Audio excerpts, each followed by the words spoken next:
Okay, hello everybody. My name is Liam Fuller. I'm here with the Central PA LGBT History Project, and we're here in Harrisburg, and I'm about to interview Katie Ward. And today's date is the 26th of July? Yes. Yes, okay. And do I have your permission to conduct the interview? Yes, you do. Okay, awesome. So Katie, can you tell me your name, please? Katie Ward, And can you spell that for me as well? Katie, Ward, W-A-R-D. Okay, thank you. And then, as I previously said, if you lose sort of your train of thought and want to move on to something else, if you feel uncomfortable asking a question, if you want anything omitted, tell me after the interview, and we can do that as well. Afterwards? Yeah. Okay. And other than that, I guess we'll just start. Okay. So can you tell me a little bit about sort of your beginnings, how you grew up, your family, and then like your early childhood development? Okay, I can do that. My mother died when I was 11 in 1964. I remember after her death getting into her clothing. And a lot of times I think that was just my way of becoming close to her. I'm not sure. But my knowing I was different from that point progressed. And throughout my younger years, teen years, I would often get into sisters or an aunt's, wardrobe or something. But that was the extent of it, pretty much. In my family, my father's still alive. He's 84. I have 5 siblings. One is deceased. After my mother's death, we were raised by 3 different family members, so we're not super close. Yeah. Oh, okay. So the family was split up? The 6 of us were split up. I'm the oldest. Mm-hmm. The youngest was 3. Yeah. So went through high school, did all the normal kids stuff, cars, girls, music. I was into cars big time. Yeah. Right out of high school, within the first year, I was drafted during Vietnam. Actually, the last year of the draft, and I don't know if you recall this, Barry, but they used to do it on TV live. They would draw the numbers. And if your birthday hit the first 100 numbers they pulled of the year, you were drafted. So I was number 69. So I was on my way to Vietnam, and after my schooling, telecommunications, the Navy contacted me. So I don't like snakes, humidity, bugs, rain, so I transferred into the Navy. I was in a submarine squadron in Norfolk, Virginia for 7 years. I was on the USS Flying Fish, nuclear fast attack submarine. I met my future wife the last year of my enlistment. When I got out of the service in 1976, out of the Navy, she was pregnant. So I extended 1 year, and then I transferred to the Air National Guard in Maryland. So I've been into the Army, Navy, and Air Force. Okay. I retired from the Air Force with combined service of 22 years. So then, sort of going back to your early childhood, did you grow up directly with any of your siblings? 2 other ones, the 2 Okay. oldest. Okay. One grandparent had 1, and another grandparent had 2 of the younger children. And When and where were you born? I was born in 1952. I have the big 65th birthday coming up in a week or so. congratulations. That scares me. I was born in Baltimore County in 1952. So. Okay. And then, so you said that you were sort of putting on women's clothes as an effort to get more closer to your mother as a child, and then rifling through your sister's stuff and things of that nature. Did you experience any negative reactions to that as a child from other people in your family? I'm sorry, from my family? Yeah, from your family. No one knew. No one knew. Okay. No one knew. No, I was very good at hiding. Yes, throughout my life. Yeah. So then, can you talk a little bit more about your education? So what kind of student were you in high school? And then I was an average student. Like I said, I was drafted right out of high school, so there was no time for college. I spent, 7 years active duty in the Navy. So when I got out, I had a pregnant wife. We were building a house. I had a new job. And I did go to community college 2 years Okay. in communications, which was my field in the military. Yeah.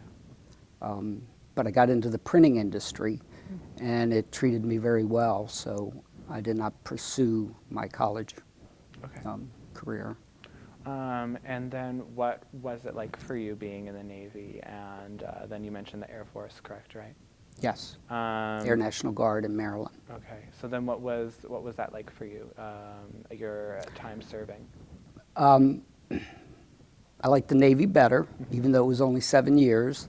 The problem with the Navy was, once I got off active duty, the Navy reserves, once a month, we would have to catch a bus at Fort McHenry in Baltimore, and we were going the entire weekend back to the same ship I was stationed on. So after 2 years, about 2 years, I decided to transfer to the Air National Guard, which was 8 hours Saturday and 8 hours Sunday. So for 15 years, living in Pennsylvania in the Air National Guard, I would drive down and I'd get a hotel room. And Saturday I would dress in the hotel room Okay. for 15 years, every month. I was the only one back then. We had no support, resources, or the internet. Yeah. I didn't go out. Once in a while I might get in a car and drive somewhere, but that was the extent of it for 15 years. Yeah. And I kind of blossomed once the internet came out. And I saw that I wasn't that different. Yeah. So then, can you talk about what that felt to sort of, discover the internet and to sort of realize that you're not the only person who's going through this at this time?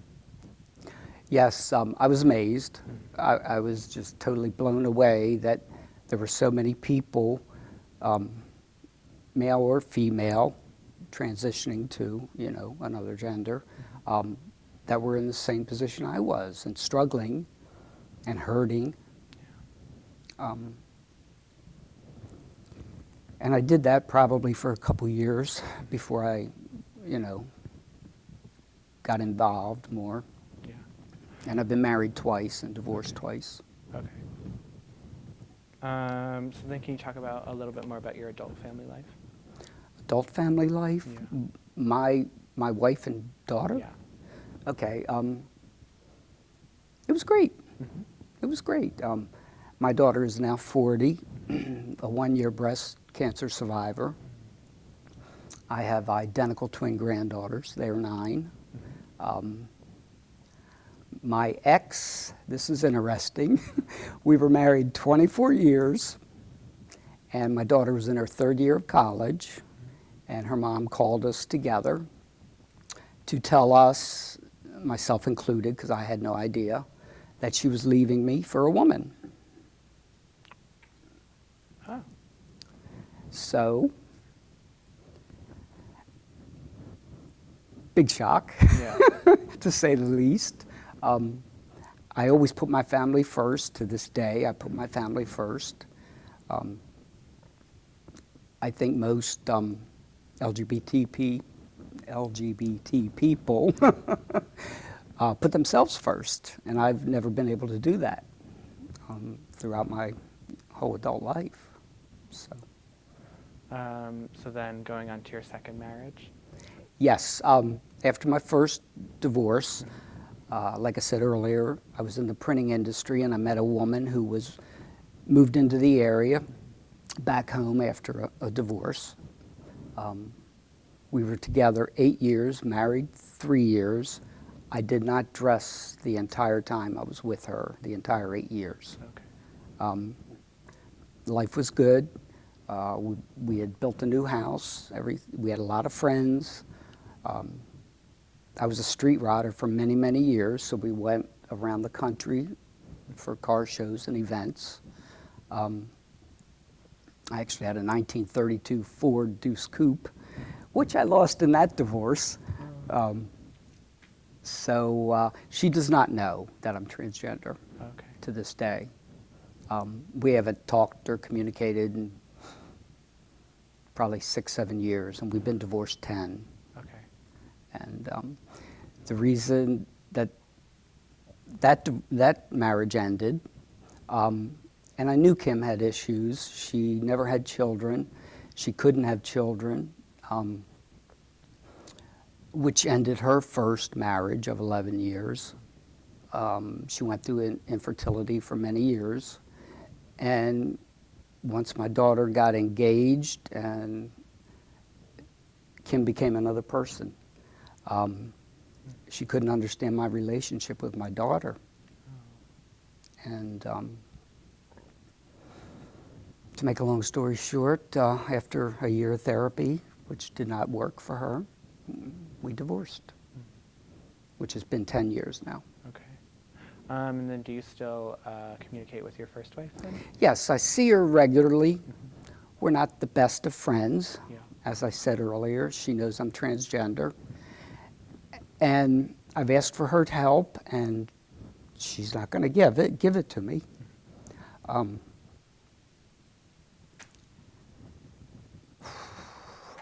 So we're not best of friends.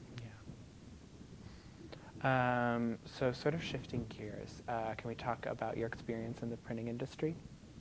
Yes. I had, like every kid has in high school, you get 3 months of printing, 3 months of wood shop, 3 months of metal shop. I think the other one was drafting. So I was drafted right out of high school into the Army. No skills to speak of because I, didn't have a chance to go to college or anything. So in 1976, when I got out of the Navy, when I was discharged from active duty, for about 6 months, I drove an ice cream truck for good humor in Baltimore City, and that was horrible. Yeah. That was horrible. The kids would attack the truck and throw things in the window and, try to rob from you. But so I started getting serious. I hadn't started community college yet in the evenings. I saw a position for a printing pressman. I went for the interview, had no idea what I was doing or how to run it, and I just bluffed my way into the job. And 37 years later, I retired from printing. And I've done everything from run a printing press all the way through being plant manager and everything in between. So the digital world has destroyed the printing industry, literally. Thousands of printing companies around the country are gone. They just can't compete with the big boys.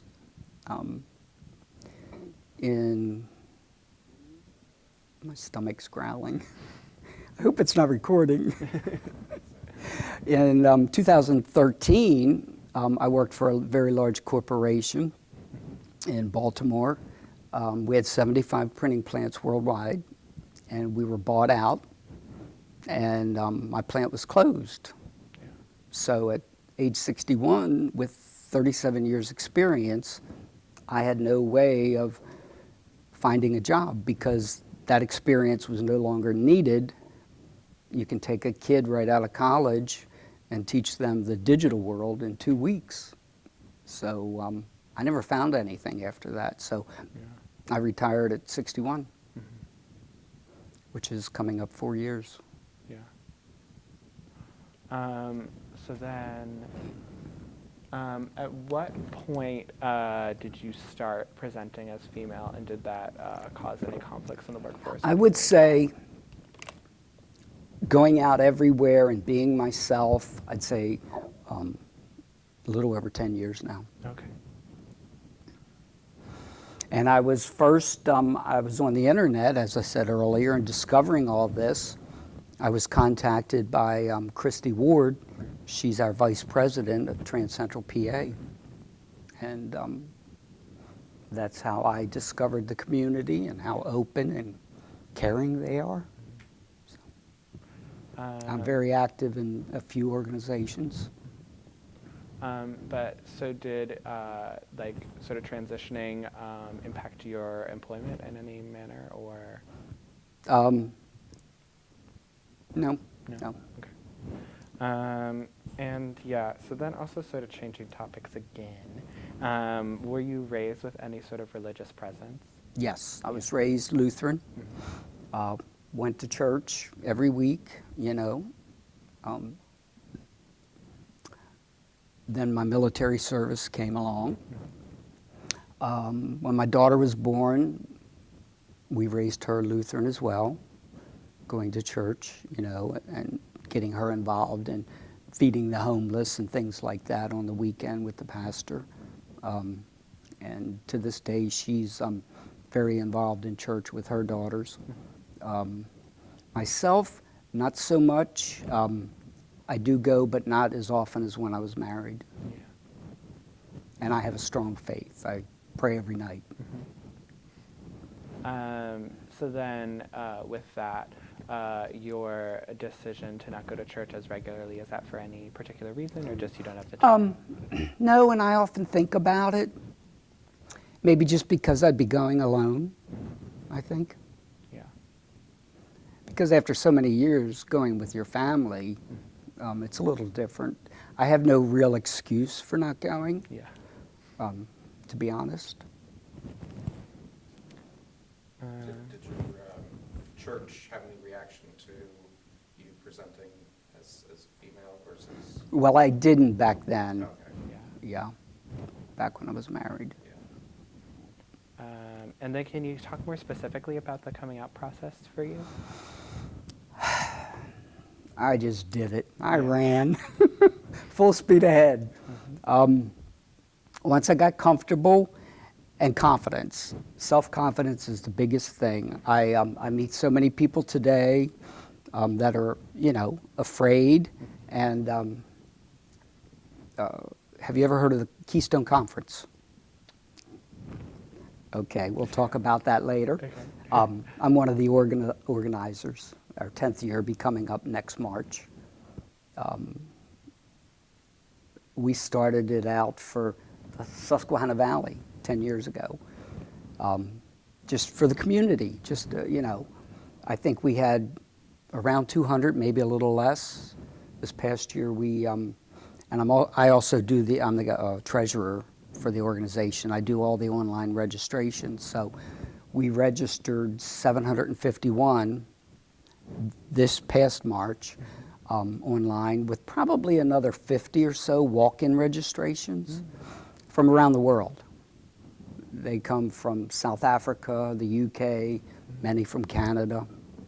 A couple of years ago, we had a girl from Nepal come. It's one of the largest in the world. It's a big event. We're amazed. We never expected this. We buy out the entire Sheraton Hotel over by the airport, with another 3 hotels for, you know, overflow. And we have everything there. Whatever a trans person could ever need, we have it. We have a director for the trans women, trans men, significant others, and a director for family and youth. We had as young as a 9-year-old trans girl there this year. So we have doctors, surgeons, therapists, makeup, hair, you name it, it's all there. It's a great event, and you know, a few of us work tirelessly up for like 4 months prior to it, but it's all worth it. Yeah. It's a very good event. So it's like a general conference. Yes. And are there like workshops? What's the Yes, sort we of have running over of it? 60 workshops. Okay. And it runs from Thursday through Sunday morning.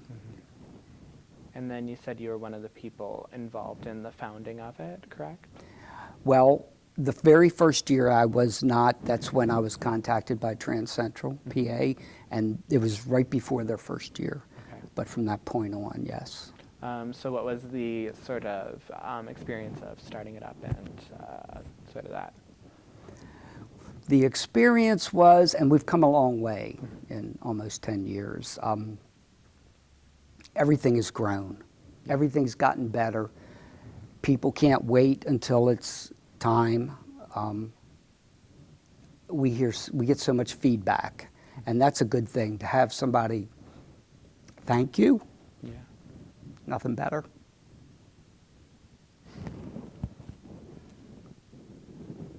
So then, let me just collect my thoughts. Yeah, sort of like dialing back a bit. You talked about your coming out process and you just sort of went for it. Was there any pushback from friends, family, anything of that nature? Okay, the whole world knows me except my family. Yeah. And that's because I'm putting my daughter first. Her mother is gay. And in my eyes, to have one parent alternative, and my wife then, she came out in 1998. My daughter and I have never had a discussion about her mother. So to have one parent alternative, as I said, that's one thing. Both, I would never do that to my daughter, ever. She lives 100 miles from me, so there's never a surprise visit. I always go there, and it works. I mean, the kids have everything there, Yeah. I see them every 4 or 5 weeks, as a rule. I get up. A lot of people say my daughter has to know by now, but, And going back to where her mother, my ex, would not help me, what I was asking for, excuse me, was if I died suddenly, for her to clean out my townhouse, Yeah. and she said no. So, but I have many friends that would love to get into my closets, and my ex-wife will call someone, Okay. and I have friends locally here that would be there pretty quick. Yeah. That's the plan. One thing I have to do yet is make a list of where everything is. Yeah. But that's the plan. Because, if I die suddenly, I'm not there for my daughter to ask questions. So that's my biggest fear. Yeah. And two, with telling her now, she's 40, Mm-hmm. I feel I wouldn't have the years left for healing if I Okay. needed that. Okay. I don't want to risk losing my granddaughters. 30, 40 years ago, and many of us of my generation say this in a heartbeat. We didn't know. Yeah. So different. So then what sort of support networks did you use going through your coming out process? Mostly Trans Central PA. That got me started. Monthly, we have a meeting here. I host a monthly dinner prior to the meeting. We rotate different restaurants around Harrisburg. Yeah. Harrisburg is very trans-friendly. I know many, many people. They open their arms to us. And that, in fact, is where a lot of people who may come to the meeting that have never been out, we try to do that. We try to get them to come out with us and get to build that self-confidence and feel better about themselves because they want to. Our first year, maybe first 2 years of Keystone, we found out people were checking in and not leaving their rooms. They had food delivered and everything. They were just scared shitless. Yeah. And now we have what we call newbie programs. We have someone to contact all the first-timers. And this past year, very odd, since I see all the registrations, we had more first-year attendees than ever before, probably the past 3 combined. It's amazing. It's a very good event, and we're very proud of it. So then, can you talk about what sort of work you've done within organizations that are centered around sort of trans-related identities and awareness and things of that nature? I'm a member of the LGBT Center, the Gay and Lesbian Chamber of Commerce. There's a monthly business mixer that I attend. Yeah. And it's usually held by a LGBT-friendly company. It's open to the public. It's it's held by a different company every month. They host the event, and we meet local business owners and managers. And everyone gets midway through. Harry Young, the president of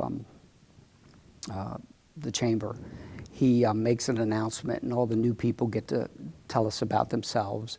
And there's a lot of camaraderie. We get to talk and learn and educate, and that's a very good event. I'm happy to be part of that. So that's monthly. In fact, this month I couldn't go. I think it was a week ago. I couldn't go because my eyes I still had stitches and swelling and everything, but it was at the stadium in York at the baseball game, the York Revolution. So I saw pictures, it looked good. So that's a great event. Annually, they have a big dinner, I'll be on the planning committee for that this year. Equality PA, I'm a member. I try to attend what events I can, but that's all over the state, so sometimes I'm unable to do that because of distance. And I'm a member and officer of Trans Central PA. We have a quarterly board meeting to come up with new ideas, how we can help the community, what the community needs, who needs help, we see so much.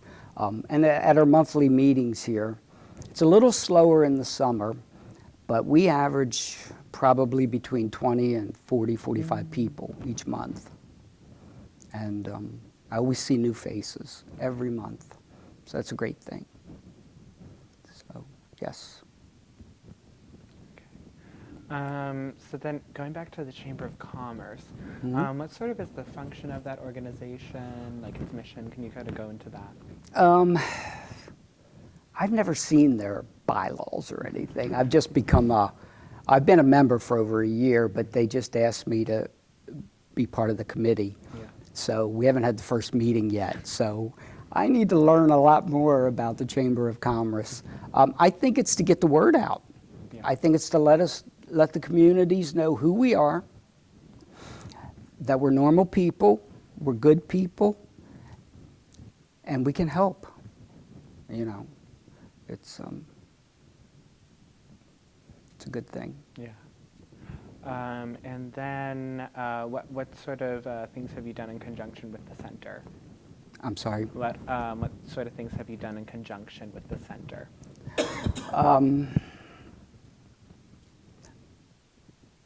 I'm out there. Yeah. I don't hide who I am. I have many, many friends, and really not as many LGBT friends in the area, the local area. Friday night I'm going out, girls' night out. a bunch of us, and dinner, and they ask questions, and I'm there. I'm happy to help. Yeah. I do that in restaurants, in public. I'll be working Saturday at Harrisburg Pride event. Everyone knows who I am, which is a good thing, I guess. Yeah. And they know I'm happy, you know, and I'm there to do whatever I can for whoever needs it. There's no limits to what we can do.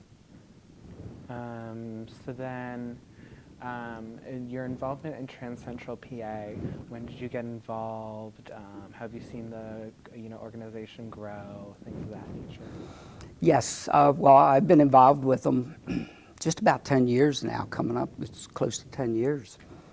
And we just have our second president now, Joanne Carroll, who is also the president of Equality PA, the Education Fund. And I try to do a lot with her. But we rewrote our bylaws last year. In the past, we only had 4 officers. Now we have 7 on the board. We opened it up to significant others. We brought them into the mix of the board. Family and youth, which is great. Nicole Miller's doing wonderful things with the kids. We sent her last month to San Francisco for an event, and haven't had a chance to talk to her yet. But and then we added our director, our social director. That's another position we added, and the trans men. We have a position as well. They come to our meetings, but they also have their own meeting. And family and youth, they meet separately. But Nicole will come to our meetings from time to time, to catch up.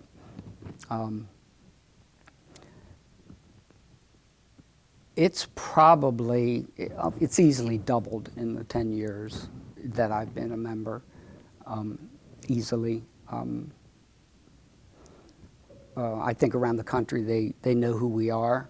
Other organizations are just getting started and they use us as a model.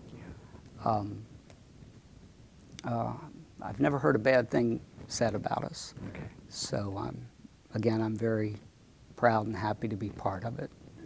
And then what sort of events have you done in the past? I'm sorry? What sort of events have you done in the past? Events, well, we work all the prides. There was Lancaster, Harrisburg's coming up, York. In the fall, we'll be going to Millersville for their pride event, and which we did last year, and I was there. And that's great to see all the kids, come out and talk and ask questions. And they're not all in our community, That's what's education. That's the biggest thing. Yeah. The biggest thing we can do. I'm a big advocate of that. And then is there anything we haven't touched on the Keystone Conference that you'd like to share?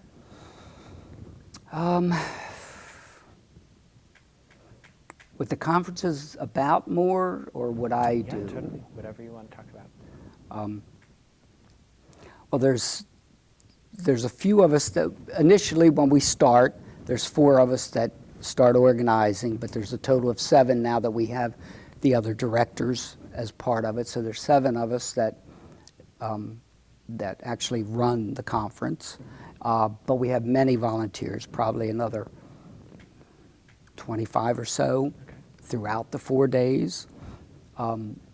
We have people checking meal tickets. That's something I take care of.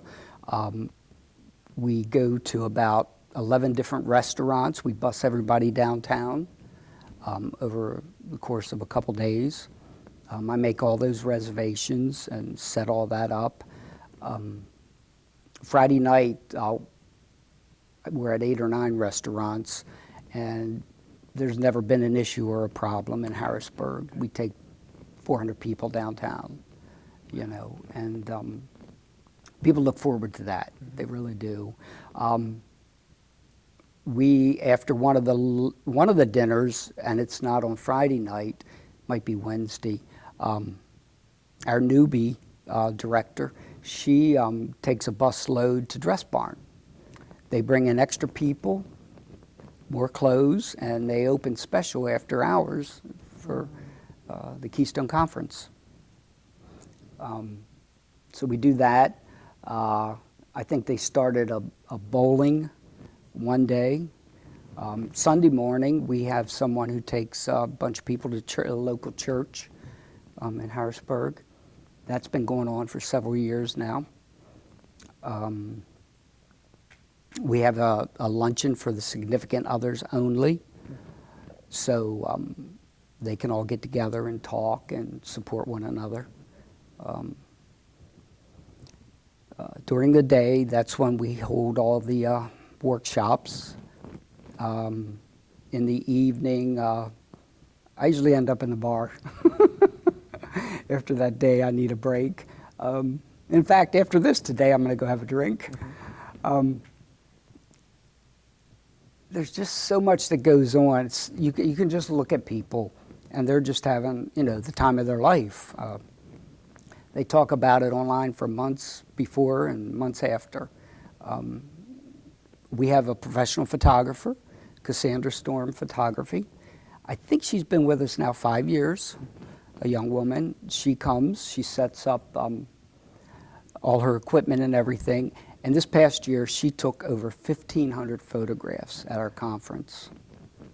And of course, she's in business; people buy them, but she does great work. We love her. I see her regularly at the Chamber of Commerce, business mixers, they're called. We have a DJ 2 nights, Saturday, that's Thursday and Friday night, that comes in, a lot of good dance music. Saturday night, during our gala, it's when everyone gets dressed up, gowns or whatever, hundreds of people. We have an all-female band. 2 of the members are transgender. Wicked Jezebel is the name, if you're ever curious. We've probably had them about 5 years now, too.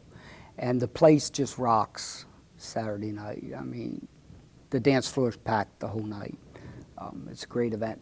And a lot of people may just come for the workshops. They may just come 2 or 3 days during the day. We don't have the whole 800 people there at one time, at any one time. So there's a lot going on. We keep people busy. We're always looking for new ideas and help.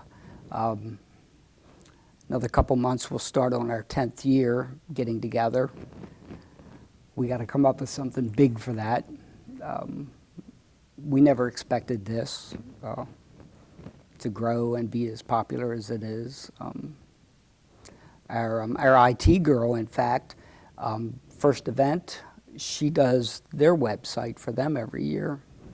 And that's just before the Keystone Conference, which kind of pushes us back because we never get to, when we say registration is open, we're always a week or 2 late because we're playing catch up after first event. So Keystone is a great event. I don't know how many more years I'll be part of it, but I'm there for the long haul. And can you talk a little bit about how your identity has impacted the other areas of your life? Either we already touched on your family, but maybe your religious life, social life, sort of political leaning, spirituality, things of that nature. My religion has only grown stronger. There's never been an issue there. I have deep faith, and I'm a true believer, and I know that we're going to come out ahead of all this.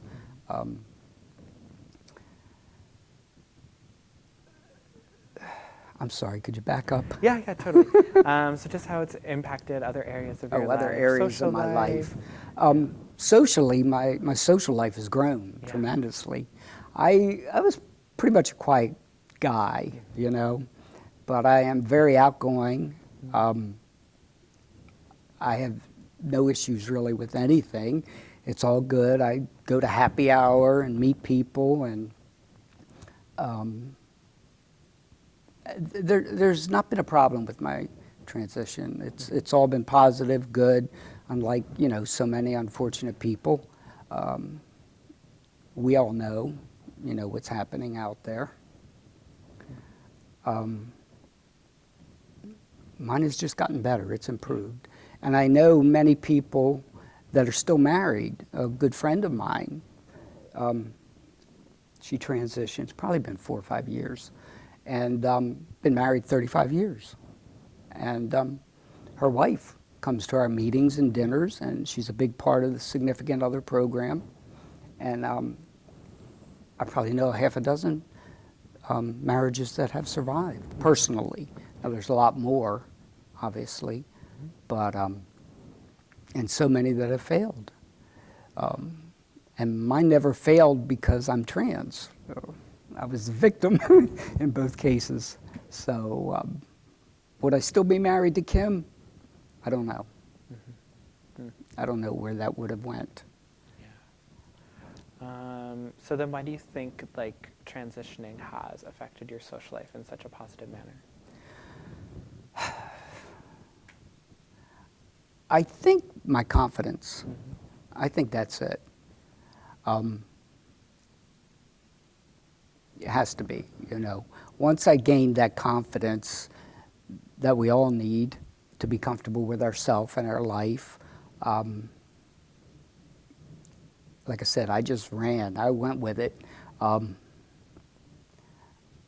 want to meet as many people as I can, help as many, talk to as many people. And something I wasn't, I didn't used to be I don't think I was a very friendly person prior, whereas I'm so different now. Yeah. Yeah, and I don't know of anyone who knows both sides of me, because this is me now, and this is who I am, and this is who everyone knows. Yeah. It's I've been fortunate there. So maybe it was good that divorce number 2 ended. Yeah. I think. So then, is there anything in terms of organizational work or activist work that we haven't touched on that you'd like to bring up? I've been to the state capitol for a few events, Transgender Day of Remembrance, Day of Visibility, been on local TV, you know, in little clips kind of thing. At the Pride events, the total of 4 a year that I attend and work. I'm out there to help people and to educate people, even people that aren't in the community. I reach out to people, and that seems to be my goal at this time, you know, in my life. I just want to do what I can. Because of my generation and being older, I don't have the same opportunities, or I do and I'm not going to take them, that younger people have. So I feel I'm best served as helping people. Yeah. Yeah. If that makes sense. Yeah. No, it does make sense. So then, what like impact has helping people had on your life? It makes me smile. It makes me cry. It's a good feeling. To see people happy and not hurting, as opposed to the other. It's wonderful. it's just the best. Yeah. And then, are there any sort of important events or turning points in your life that we haven't talked on that you'd like to bring up? Anything? Only that before the many years that I did not dress at all, it was always in the back of my mind. It was there. It was always there. Why I didn't act at the time, I don't know. I could say we didn't have the internet. I was chicken. I was weak. I don't know. I don't know what happened. But it started when I was 11, and it took me many years to get to where I am today. Yeah. So I'm a slow I'm a slow learner, I Yeah. guess. It was different. It was different. It was illegal. Not everyone has we all have a different life, a different story. I think mine is probably different than most. I don't know that you'll run across a lot of transgender people where their spouse is also gay. When I tell people that story, their jaw drops. Yeah, there's no explaining it. I might add that wife number one, she was gay for a dozen years or so. I hear now that she's seeing men, so I don't know where she's at. We don't talk. Like I said, we're not the best of friends, but we're family. We have grandkids. I see her all the time, events, holidays, and we make the best of it. She doesn't want to know about me. In fact, I was at one of the Chamber of Commerce business mixers 2 months ago, and one of her ex-girlfriends, I didn't recognize her. I had met her years ago. She was there. We both bought. It was at a jewelry store, and we both bought a bracelet.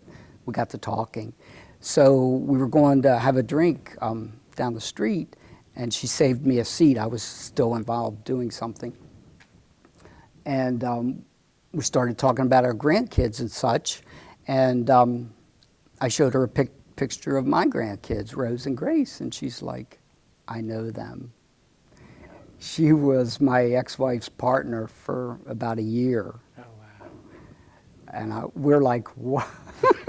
Could not believe it. This just does not happen. So, so a month later, I was at my granddaughter's dance recital sitting next to my ex, and she said, so I heard you ran into Kate. So a friend told a friend who told a friend who told my ex-wife about this occurrence. And all she said was, you better be careful. She gave me that look. And that was it. She's not very friendly. Not a nice person. Yeah. So. So then, in retrospective over your life and sort of things like that, what sort of changes and evolutions have you seen in the community, and what sort of challenges do you think still remain? The biggest challenge is Donald Trump.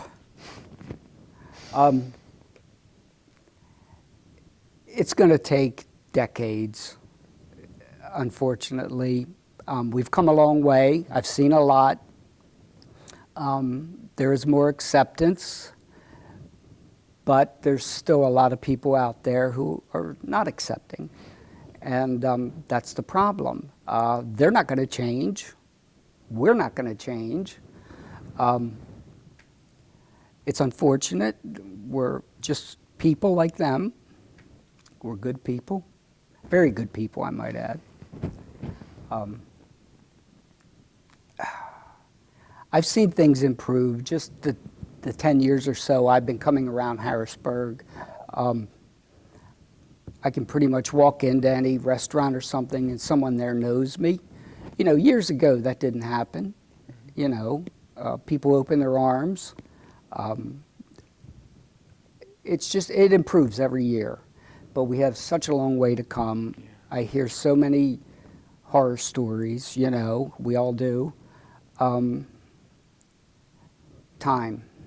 It's just going to take time.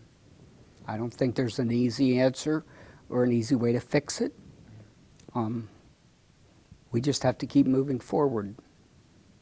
And I think the younger people today, I'm so envious of them because they have the will and the fight, which, again, my generation, here we go back with the old person, didn't, you know. So it's changing in that way, you know. I see it. I mean, little kids. I know a 9-year-old, like I said, and it's in the news all the time. You see so much about transgenders. It's getting better, but it's going to take decades. So that's sad. Yeah. So, would you like to talk about anything pertaining to the recent events that have been happening in the news since yesterday? He's a liar. Yeah. Everything out of his mouth is a lie. Even his own party now is pretty much getting, well, they're unhappy with him. Let's just leave it at that. Don't know how this happened. Can't imagine that we have another, 3.5 years of this daily stuff. Let's just call it stuff. Being polite. He is not a friend. And his vice president's even worse. But we're strong. And people are standing up, and I'm sure there'll be more demonstrations and such in the future that I hope to be part of. He's not going to change. We're not going to change. We're stronger and moving forward, and I guess we just have to deal with him for now. What choice do we have? Yeah.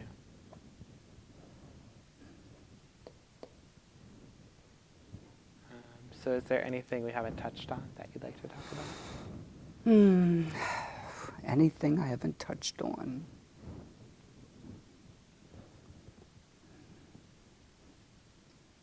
Went through pretty much everything, I think. Really, my life as a transgender person is, as I said, been 10 years now. Yeah. So I still have a lot to learn. I have a lot of people to meet, a lot of places to go, a lot of people to help. And that's what I'm here for. I think that's it. Yeah. Did you mention when you moved to Central PA? I'm sorry, When you moved to Central PA? 30 years ago? Oh, really? We moved up here for the schools. My daughter was 10 years old, and the schools are better. So that's when we first came up. I could never move back to the Baltimore suburbs. When I go to visit my father, I just can't. Everything's closing in. It's just, I can't do it. I'm very happy here. There are organizations, in D.C. that are very active, and Maryland, and I know many of the people. I don't get down that way too often. There's a lot of great LGBT organizations around the country, and it's getting bigger. I see it all the time. I hear it. You see it on TV. We still have a fight ahead of us, and but we've come a long way. Such a long way.